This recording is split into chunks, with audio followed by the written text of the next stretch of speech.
আজ সকালে ঘুম থেকে দেরি হয়ে গেল উঠতে। অফিস বন্ধ ছিল 16ই ডিসেম্বর, বিজয় দিবসের মাস। সবাই আপনারা কেমন আছেন আমার প্রিয় ভাই ও বোনেরা? এদিকে তো বাচ্চাদেরও ক্ষুধা লেগে গেল, তারাও একটু দেরি করে উঠছিল। বাবুরা যদি একটু তাড়াতাড়ি উঠতো, উঠে আমাকে ডাক দিত, কিন্তু সবাই আজকে লেট করে ঘুম থেকে উঠছি, যেহেতু অফিস বন্ধ ছিল। একটু আরামেই ঘুমিয়ে নিলাম, তারপরে তো সবারই ক্ষুধা লেগে গেল। এখন যদি আমি নাস্তা তৈরি করতে যাই, ভাত রান্না করতে যাই, অনেক বেশি দেরি হয়ে যাবে।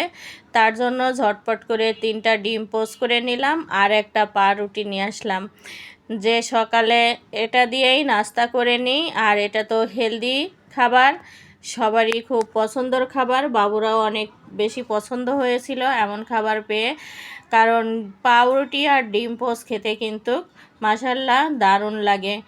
আর যেহেতু হেলদি ইয়াম্মি ইয়াম্মি খাবার, সবারই খুব পছন্দর খাবার।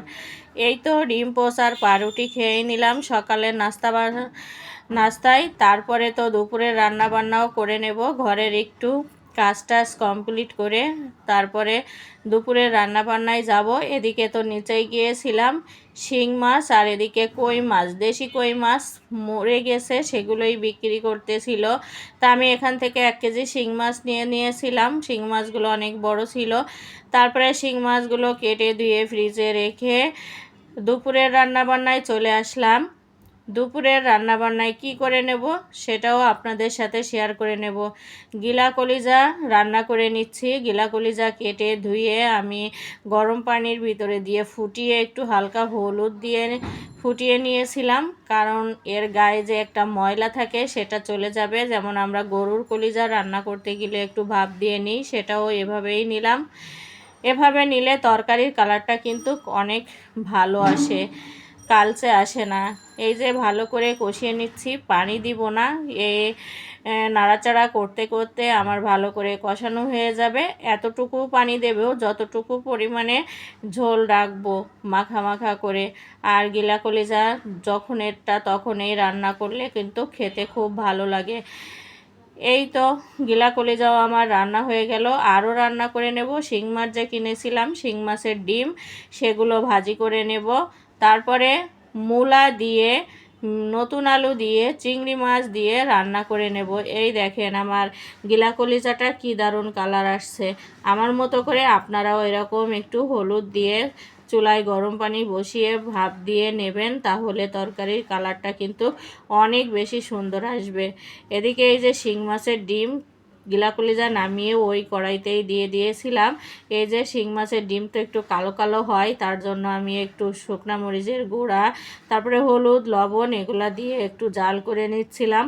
এই যে বেশি করে পেঁয়াজও দিয়ে দিলাম, একটু নাড়াচাড়া করে কাঁচা পেঁয়াজের ভিতরেই ডিমগুলো দিয়ে দেব, কারণ ডিমও ভাজা হয়ে যাবে আর এদিকে পেঁয়াজগুলোও ভাজা হয়ে যাবে।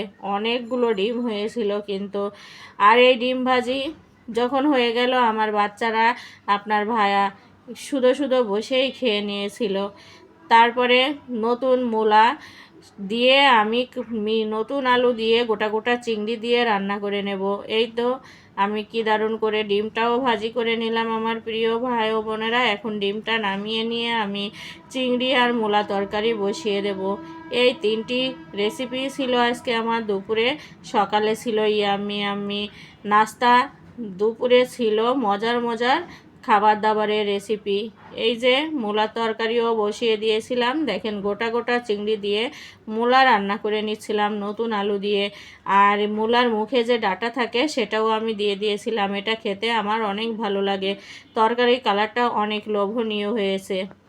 আসসালামু আলাইকুম, কেমন আছেন সবাই? আশা করি দেশ এবং দেশের বাইরে যে যেখানে আছেন সবাই ভালো আছেন। আমিও আমার পরিবারের সবাইকে নিয়ে ভালো আছি আলহামদুলিল্লাহ।